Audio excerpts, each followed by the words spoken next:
하나님 말씀은 아모스서 5장 1절부터 3절 말씀까지입니다. 제가 봉독합니다. 이스라엘 족속아, 내가 너희에게 대하여 애가로 지은 이 말을 들으라. 처녀 이스라엘이 엎드러졌으며 다시 일어나지 못하리로다. 자기 땅에 던지우며 일으킬 자 없으리로다. 주 여호와께서 가라사대 이스라엘 중에서 1000명이 나가던 성읍에는 100명만 남고 100명이 나가던 성읍에는 10명만 남으리라 하셨느니라. 아멘. 아모스 선지자의 애가라는 제목으로 말씀을 듣겠습니다. 앞선 3장 1절부터 이어지는 6장까지는 아모스 선지자의 3편의 설교라고 했습니다. 그 중에 3장과 4장은 제1편과 제2편 설교였고요. 이제 본장과 6장은 제3편 설교에 해당하는 부분입니다. 앞에 두 설교는 북이스라엘이 하나님의 심판으로 멸망할 근본 원인으로서 저들의 죄악에 대한 구체적인 지적의 말씀이었습니다. 그러나 마지막 제3편 설교는 5장 24절에서 오직 공법을 물같이 정의를 하수같이 흘릴지로다라는 교훈을 중심으로 회개를 촉구하는 내용이 핵심 주제입니다. 그리고 이를 거부할 경우 구원을 얻을 길이 전무할 것이라는 경고와 함께 심판을 선포하는 내용으로 구성되어 있습니다. 이러한 맥락의 본장은 내용이 크게 둘로 요약이 되는데요. 먼저 전반부 1절부터 17절은 북이스라엘이 이미 멸망한 것처럼 아모스 선지자가 애가를 지어 부른 내용입니다. 아모스는 이를 통해 하나님의 심판의 경고를 보다 실감 있게 드러내주고 있는 겁니다. 아울러 본장 4절과 6절과 14절과 16절에서 여호와를 찾으라 그리하면 살리라는 교훈으로 회개를 촉구하고 있습니다. 그리고 후반부 18절부터 27절은 당시 이스라엘의 국수적이고 배타적인 선민의식을 지적한 내용입니다.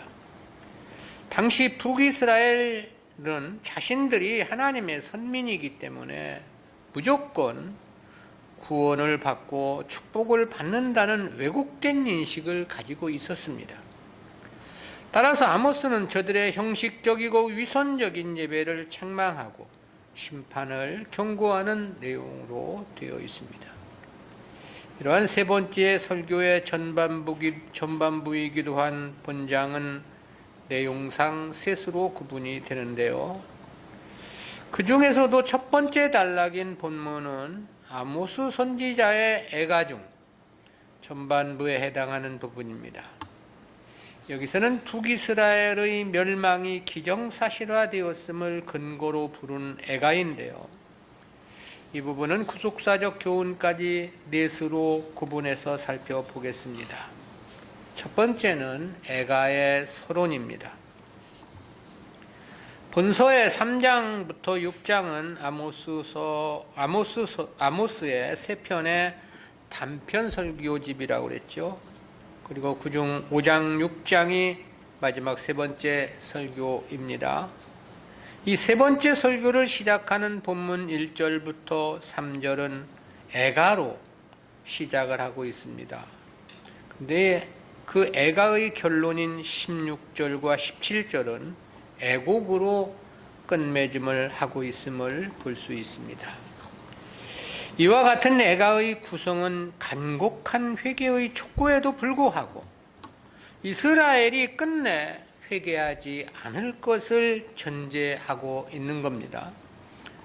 그럼에도 거듭하여 회개를 촉구하는 것은 비록 나라는 망한다 하더라도 개인으로는 회개하고 신실한 신앙을 회복함으로써 하나님의 은혜를 받기를 바라는 간절한 소망에서이겠죠. 아울러 오고 오는 모든 시대의 성도들에게 교훈을 주시고자 하는 목적도 함유되어 있습니다. 이스라엘은 세계 만민을 위해 계시적 목적으로 선택받은 제사장 나라이기 때문에 그렇습니다. 한편 애가의 서론이기도 한 본문은 첫째 설교를 시작한 3장 1절이나 둘째 설교를 시작한 4장 1절과 같이 원문에서 보면 너희는 들으라로 직역되는 히브리어 쉬메우라는 명령어로 시작이 되고 있습니다. 한글 개역 성경은 1절을 이스라엘 족속아 내가 너희에게 대하여 애가로 지은 이 말을 들으라 그렇게 번역을 했죠. 이 한글 개역 성경은 이스라엘 족속을 부르는 것으로 애가를 시작한 것으로 되어 있습니다. 그런데 원문은 들으라라는 말씀으로 시작해서 이제부터 선포되는 말씀에 각별한 주의를 기울일 것을 촉구하고 있는 겁니다.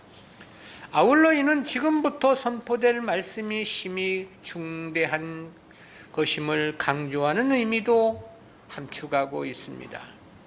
실제 이 쉬메우의 원형 쏴마으라는 단어는 단순히 말을 듣는 것만을 의미하지 않습니다. 들은 말씀에 대한 합당한 태도를 요구하는 의미까지 포괄하는 단어인데요. 신명기 11장 13절에서는 하나님의 명을 청종하면 땅에 이른 비와 늦은 비를 주실 것을 약속하신 바 있죠. 그리고 이어진 27절 28절에서는 하나님의 말씀을 듣는 자는 복을 받지만 듣지 않으면 저주를 받을 것이라고 되어 있습니다. 여기서 이 들으라라는 이 말씀은 바로 이와 같은 의미가 전제되어 있는 거죠. 때문에 구약에서 하나님께 예배를 드릴 때는 언제나 이 들으라라는 말로 시작을 했습니다.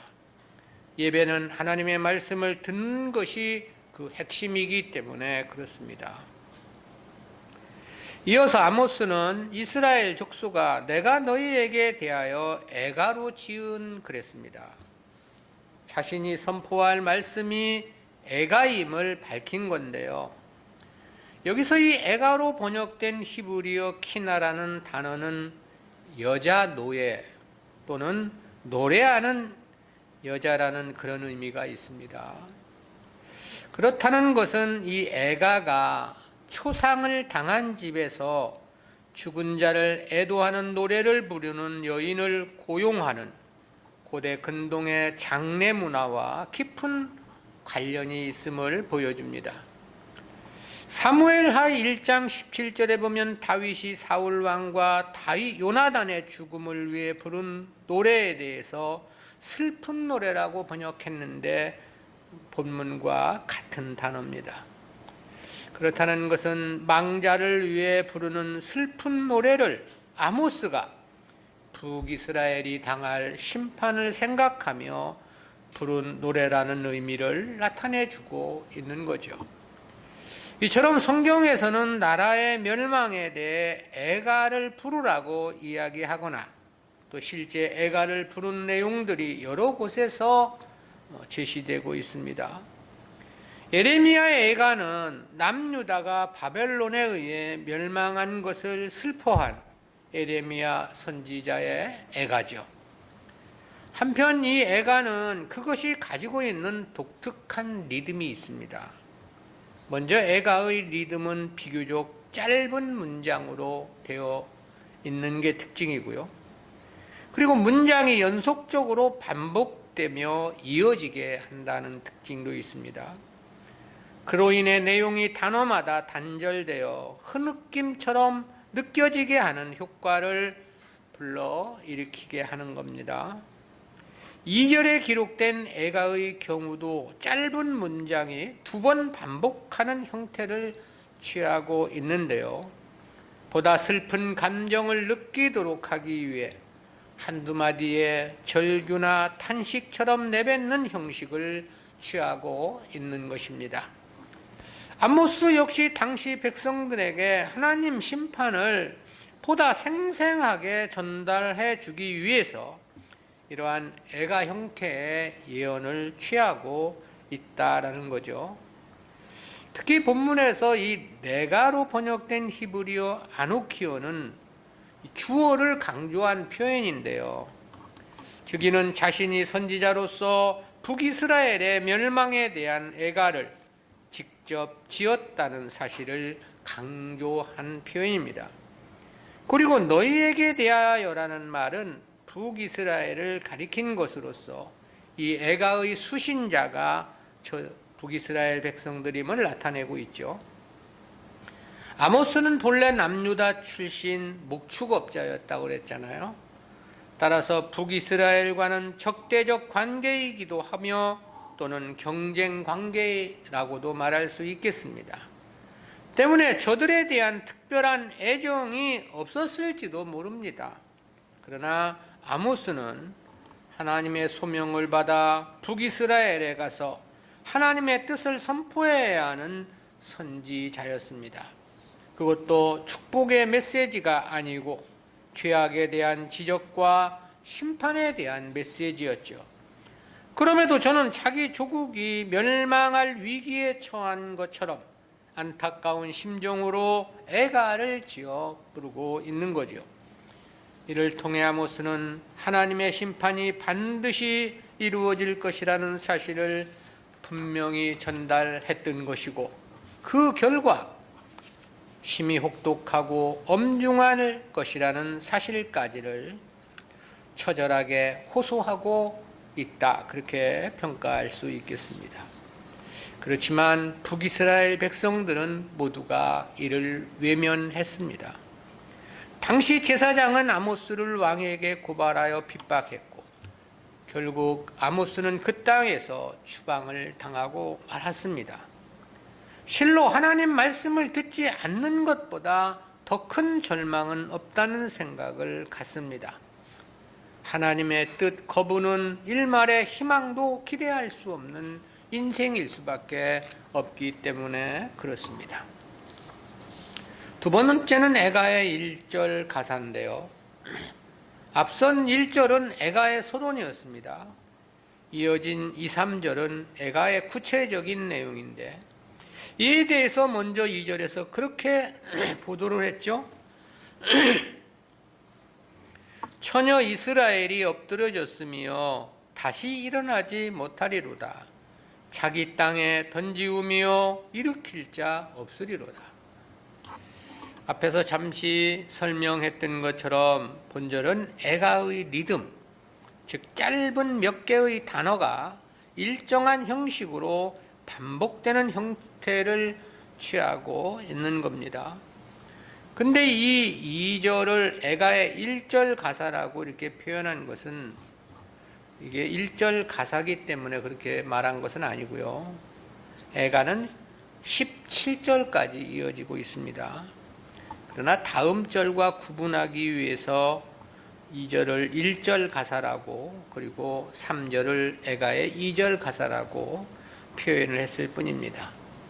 근데 원문에서 보면 본절 상반절의 첫 번째 단어는 엎드려졌으며 라는 말이죠. 그리고 두 번째 문장은 다시 일어나지 못하리로다 라는 문장이고요. 그리고 세 번째 문장이 처녀 이스라엘이 됩니다. 이처럼 상반절은 짧은 문장이 3번 반복되는 형태를 취하고 있어요. 근데 그것은 하반절도 마찬가지입니다.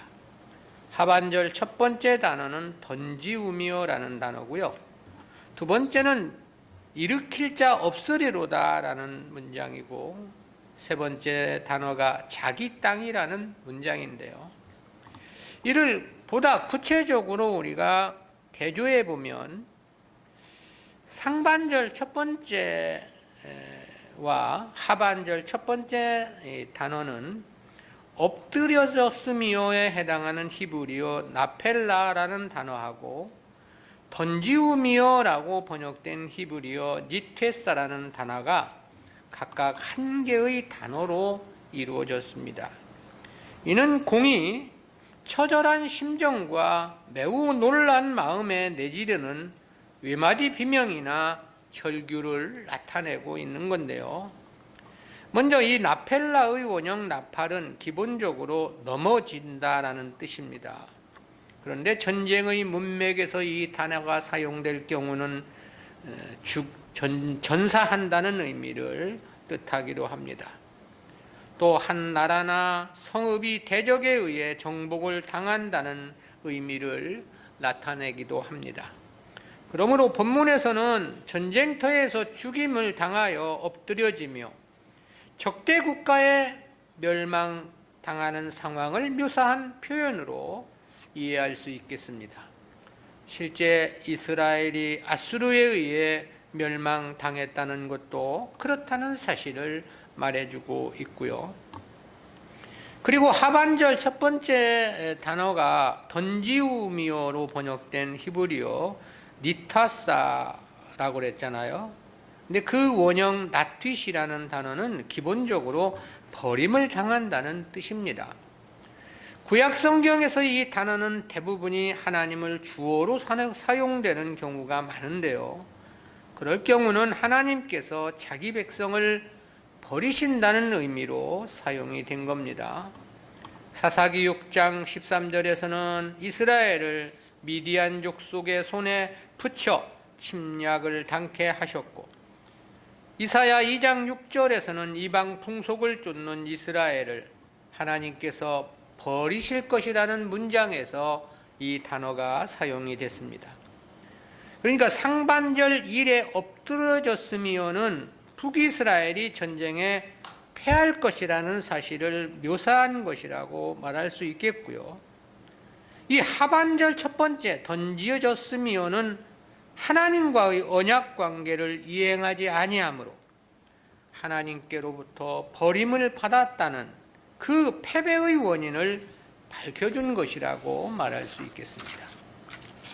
그리고 상반절 두 번째 단어와 하반절 두 번째 단어는 각각 부정을 나타내는 부정어 로와 n이라는 단어가 사용이 됐는데요. 먼저 상반절의 부정어는 스스로 일어나지 못할 것이라는 뜻입니다. 그리고 하반절의 부정어는 그 누구도 저들을 일으킬 자 없다, 그런 뜻입니다. 즉 자력으로도 일어날 수 없고 또한 다른 그 누구의 도움도 받을 수 없다는 완전 패망을 나타내주고 있는 거죠. 그리고 마지막 세 번째 단어와 후반부 세 번째는 북이스라엘을 여자로 비유하고 있다는 것이 동일합니다. 이 전반절에서 세 번째는 처녀 이스라엘이라고 그랬고요. 근데 하반절에서는 자기 땅에라는 이 땅에라고 이렇게 번역이 되었는데, 여기서 자기 땅에 할 때 이 자기는 여성을 가리켜 말하는 겁니다. 여성 명사이기 때문에 그렇습니다. 자기라는 단어가. 그러니까 상반절과 하반절이 공이 북이스라엘을 여성으로 비유하고 있다, 그렇게 볼 수 있겠습니다. 그중 상반절에서 처녀로 번역된 히브리어 베툴라트라는 단어는 원형 이 베툴라라는 단어가 두 가지 해석이 가능한데요. 먼저는 다른 남자와 성적 관계의 경험이 없는 순결한 여인으로 보는 견해가 있고요. 혹자는 이 때문에 북이스라엘이 이방 나라의 공격을 받지 않았던 여로보암 2세의 통치 시기를 가리킨다고 그렇게 해석을 하기도 합니다.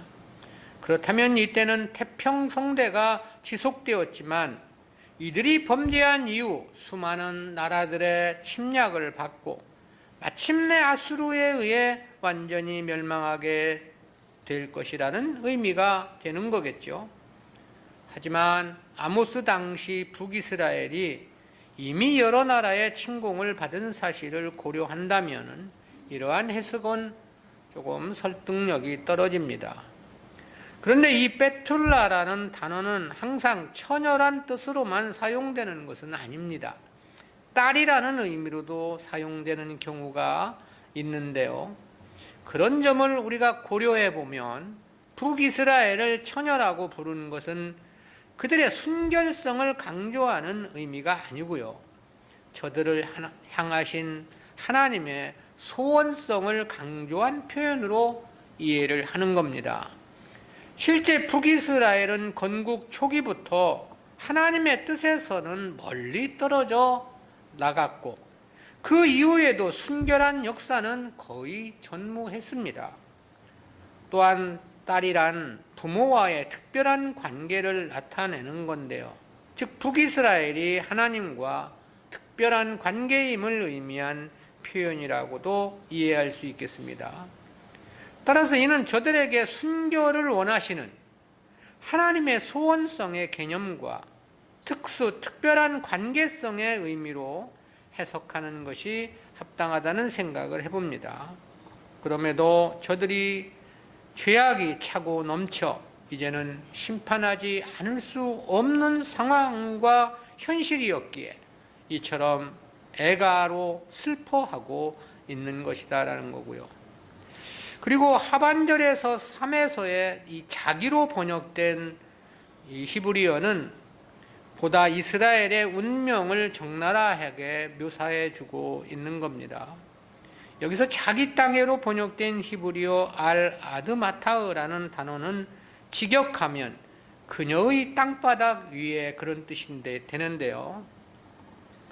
여기서 땅을 가리키는 아다마라는 단어는 영토를 나타내는 에레치라는 단어와는 다른 뜻입니다. 그냥 흙이라는 의미를 나타내는 단어인데요.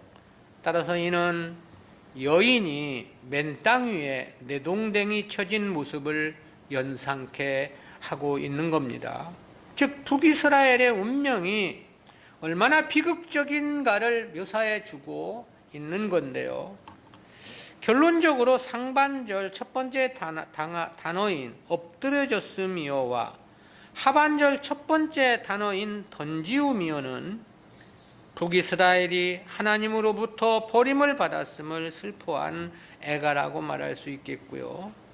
그리고 상반절 두 번째 문장인 다시 일어나지 못하리로다라와 하반절 두 번째 문장인 일으킬 자 없으리로다라는 것은 스스로 일어나지도 못하고 또한 그 누구의 도움도 받지 못할 것이라는 슬픔의 애가가 되는 거죠.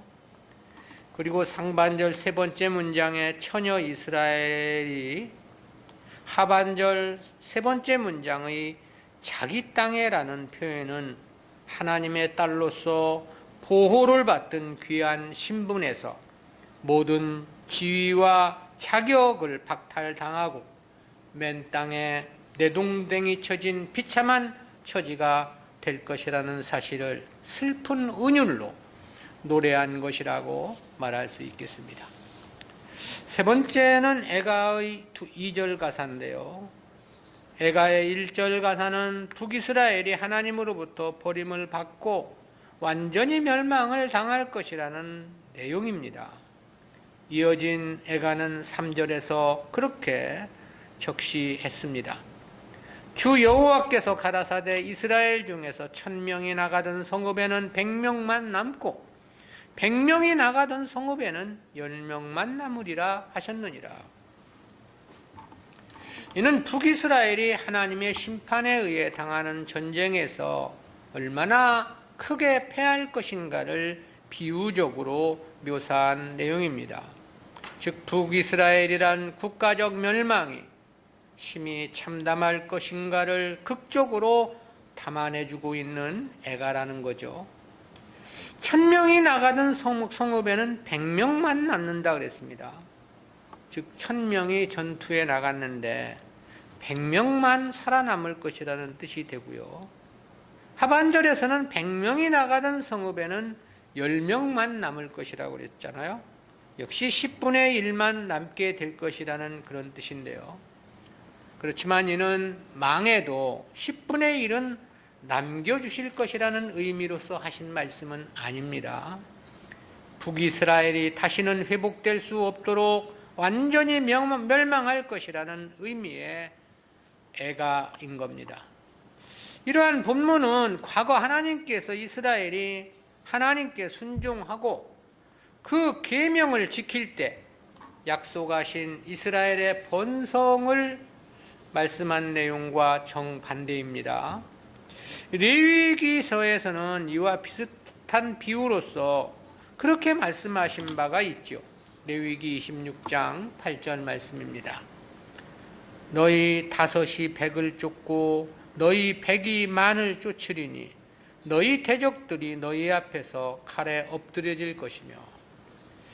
이러한 말씀에서 보면 본문 내용은 이와는 완전 상반된 것으로 하나님의 언약적 저주라고 말할 수 있겠습니다. 왜냐하면 하나님 말씀에 순종할 때 5이 100을 쫓고 100이 만을 쫓는다고 했지 않습니까? 그렇지 않을 경우는 결국은 이와 상반된 결과를 맞을 것이라는 의미가 그 말씀에 함유되어 있는 거죠. 그러니까 이는 남은 자에게 초점을 둔 말씀이 아니고요, 예언된 말씀대로 저들이 망할 것이라는 의미로 우리가 이해를 해야 되겠습니다. 특히 이 가운데 우리가 주목한 것 하나는 상반절 첫 번째에서 엎드러졌으며라는 단어하고 하반절 첫 번째 단어인 던지오미오라는 이 부분인데요. 왜냐하면 이는 아직 이루어지지 않은 일임에도 불구하고 완료형의 동사를 사용하고 있기 때문에 그렇습니다. 즉 하나님의 작정으로 이미 멸망이 확정되었다는 예언적 완료형이 되는 겁니다. 즉 북이스라엘이 당해야 할 이 심판은 결코 멈출 수도 없고 피할 수도 없다는 것을 분명히 한 애가라고 말할 수 있겠습니다.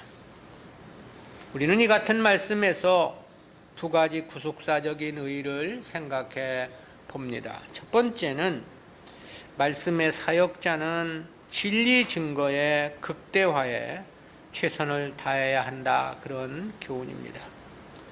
그것은 아모스가 북이스라엘의 심판이란 하나님의 뜻을 예언하면서 애가를 지어 증거하였음에서 깨닫게 되는 교훈입니다. 아모스는 이 애가에 대해서 1절 하반절에서 내가 너희에게 대하여 애가로 지으니라고 말을 했죠.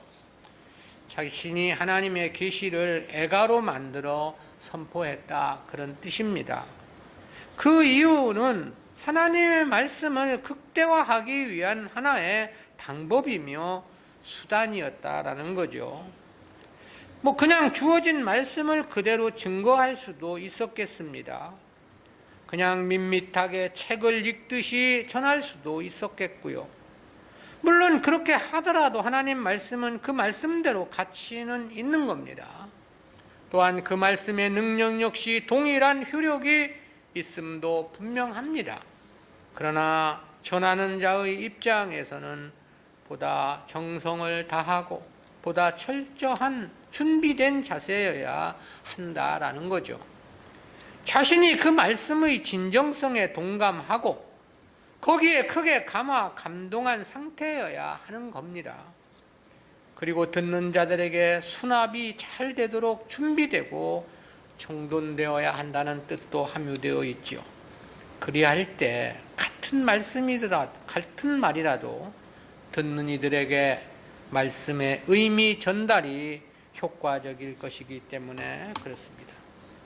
이 애가를 지어 부르는 아모스의 모습을 잠시 생각해 보았습니다. 그 눈에는 눈물이 그렁그렁 맺혀 있지 않았을까를 생각해 봅니다. 멸망을 당할 북이스라엘의 참상을 생각하지 않을 수 없었기 때문인 거죠. 화가 머리끝까지 치밀어 오르기도 하고 결의에 찬 모습도 보였을 것이라는 생각도 해보게 됩니다. 왜냐하면 이러한 심판의 메시지가 전달될 때까지도 저들은 깨닫지 못하고 악행은 계속되었기 때문인 거죠. 즉 이런 말씀을 증거하면서 웃으며 전할 수는 없는 거 아니겠냐라는 겁니다. 무슨 강 건너 불구경이나 남의 말 하듯이 전할 수 없는 것 아니겠느냐라는 거고요.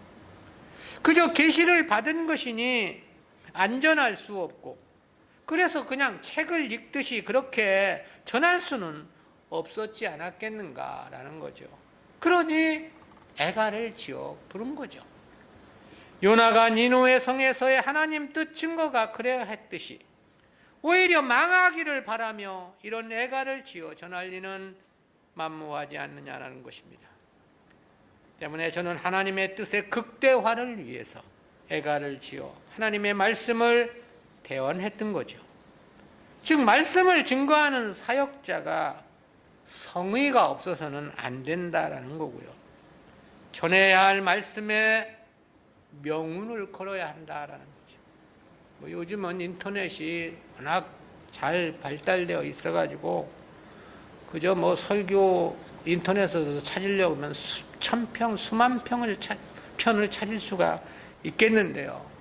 그래서 그런 것을 찾아가지고 대충 조합해서 설교를 한다는 목사들이 많은데 그래서야 이게 되겠는가라는 생각을 해봅니다.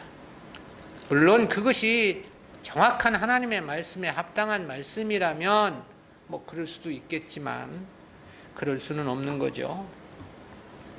전해야 할 말씀의 극대화를 위해서는 철저하고 완벽한 준비가 있어야 한다는 사실입니다. 살피고 또 살펴 바른 말씀인지를 확인하고 보다 주님 뜻의 극대화를 위해 최선을 다해야 하는 거고요. 전하는 방법도 문장 하나, 단어 하나 어떻게 해야 좀 더 본문에 나타난 뜻을 잘 설명해주고 이해시킬 수 있을까를 생각해야 하겠죠.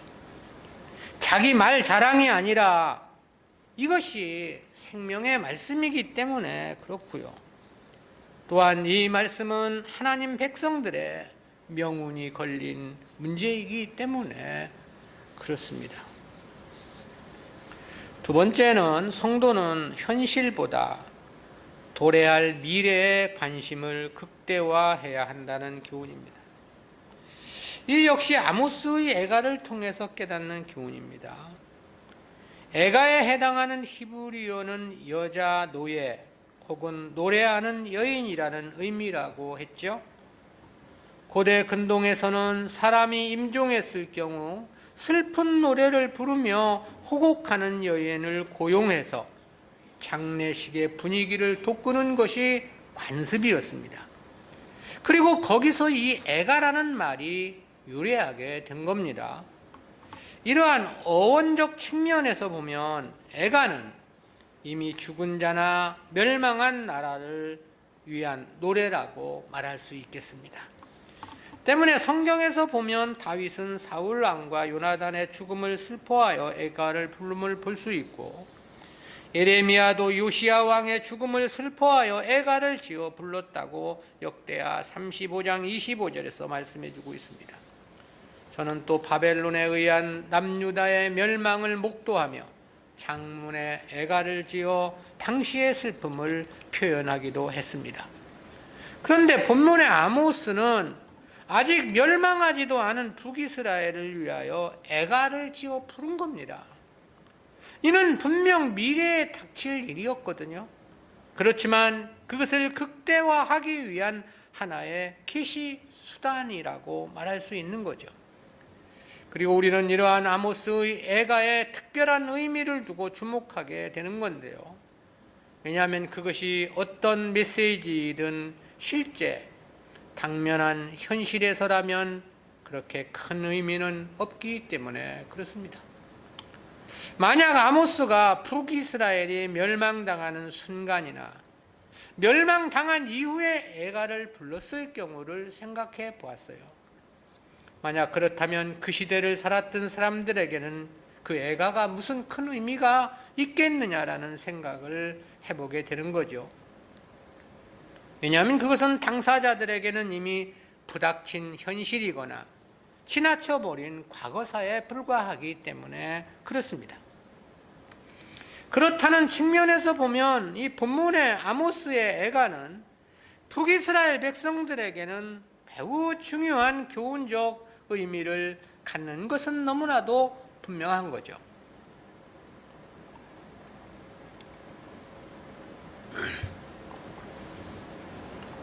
그야말로 너무나도 소중하며 보물 같은 교훈이라고 말할 수 있겠습니다.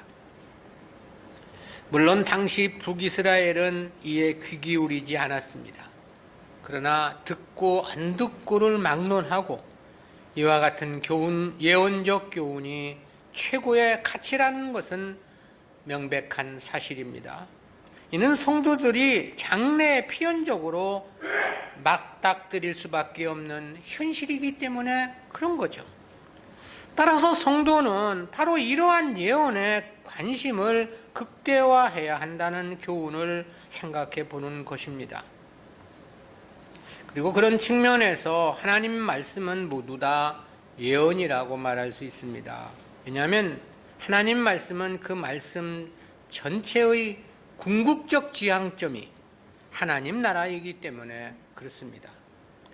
때문에 초대교회 당시 하나님 말씀을 전하는 것을 예언이라 그렇게 표현을 했고, 말씀을 선포하는 사람을 일컬어 예언자라고 그렇게 이야기를 했죠.